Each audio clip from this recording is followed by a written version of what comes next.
Hi, everyone. Thank you for being with us here on KREM News at noon. I'm Laura Papetti, and we begin with this. The wait for the new pope continues.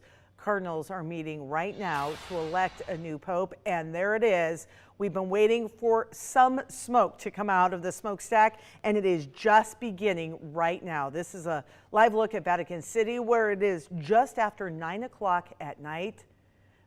So the black smoke, of course, means more voting is needed, and we've been waiting for some sign all morning long. White smoke indicates there is a new pope, but that's not the case today. Right now, black smoke is coming from the chimney. A candidate needs to get 66% of the votes from the 133 cardinals who are part of the conclave. So we'll keep watching for certainly more updates and continue talking about the process and what it takes to elect a new pope, including a local connection, and that is coming up in 4 minutes. But a live look in Vatican City, where the black smoke is coming from the smokestack there, signaling more voting, more work to be done as the effort continues to elect a new pope.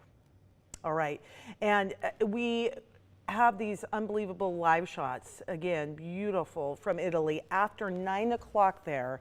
We were expecting word around 11:30 a.m. our time today for a signal. Again, the black smoke signifying that more voting, more work is needed, or the white smoke, which would have meant a pope had been chosen.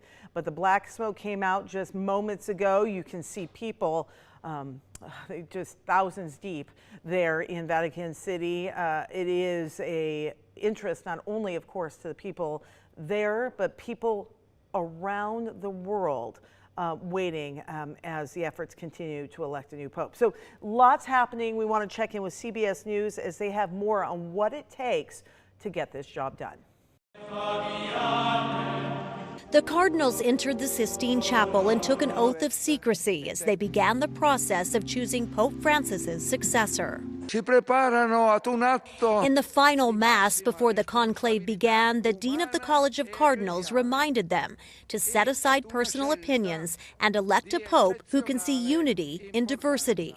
With Pope Francis being a more progressive Pope, I think everyone's really on the cusp and anxious to see who they're going to pick next. The so-called princes of the church have surrendered their phones and cut off communications with the outside world. They will keep casting ballots until they reach a 2/3 consensus. The 133 cardinals come from 70 countries, 10 of them from the U.S., and the vast majority chosen by Pope Francis himself.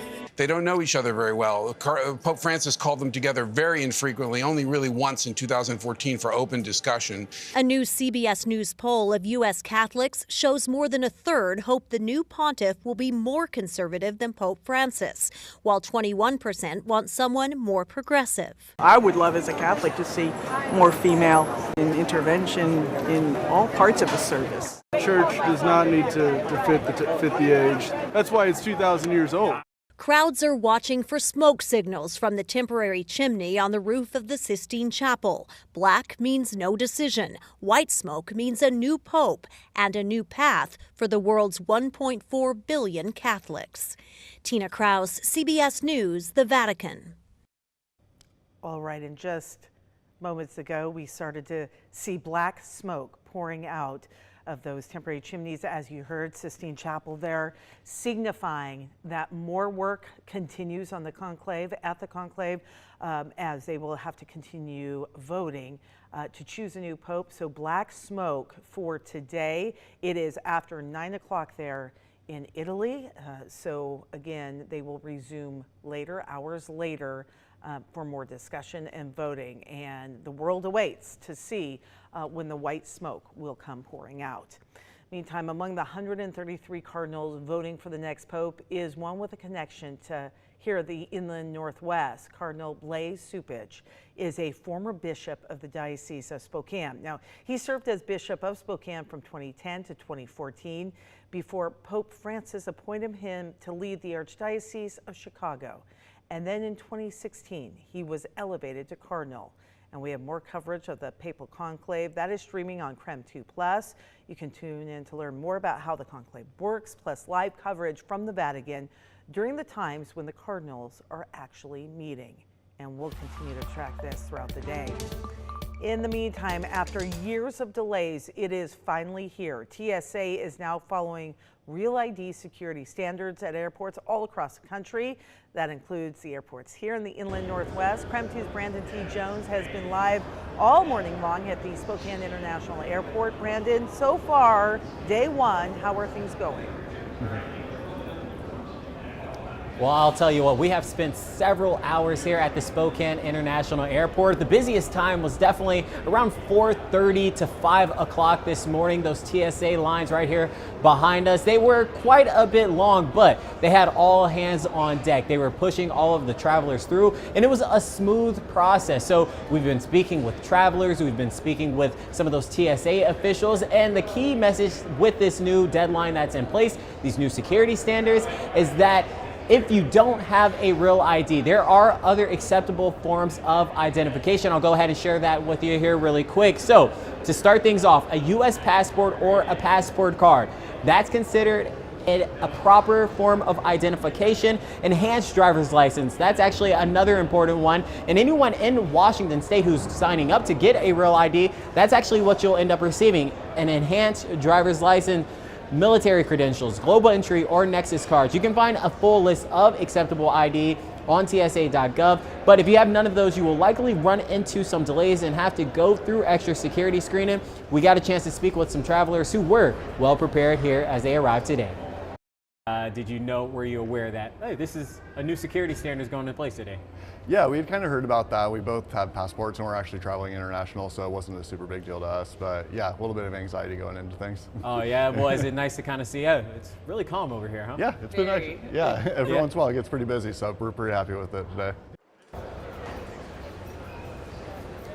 Yeah, so again, if you don't have the proper identification, you could be subjected to an additional 30 minutes to possibly an hour of extra security screening. So just make sure you're prepared for that. Check again, TSA.gov to see those acceptable IDs that you can use here at the airport. But again, in some of our other conversations too, what I took away is that not too many people had a major problem, and then you can see again, just right here behind us, security is moving nice and smooth. We didn't see any major backups outside of what would be a typical day here at the airport. But for now, reporting live at the Spokane International Airport, Brandon T. Jones, KREM 2 News.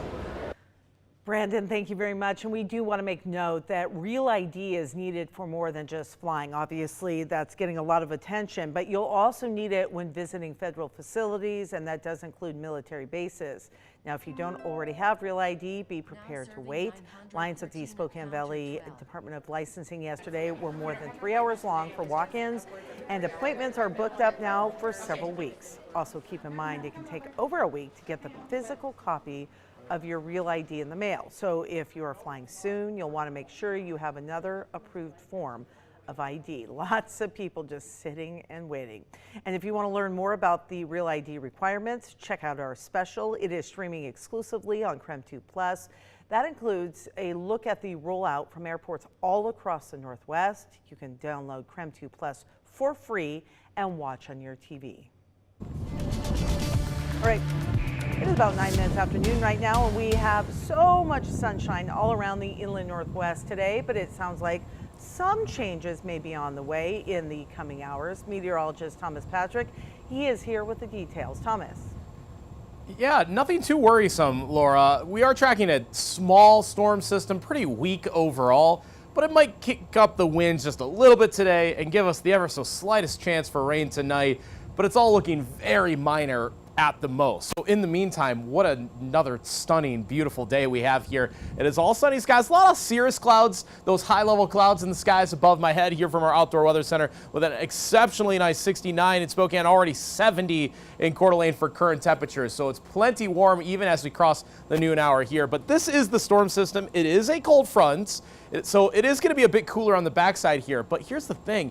There's barely any rain attached to it at the moment. In fact, in some of the latest Doppler radar observations, there's actually almost no rain at all across Washington. So as this slowly crawls through the Inland Northwest, we might experience a little bit of wind, maybe a little bit of extra cloud cover, and a small chance for rain, but it's so minor. In fact, I just ran our computer modeling here. This is 3 a.m. and there's your rain chances. And that's practically nothing. I almost want to remove the rain chances altogether. It is looking that minor. So really don't worry about the rain at all. And the winds aren't looking strong enough to prompt any kind of severity issues overall. So instead, high temperatures in the 70s today, but will be a pinch cooler for tomorrow. So coming up, focusing a bit more on the temperature trend and what the Mother's Day weekend is going to look like. So I'll have the latest on those details all coming up.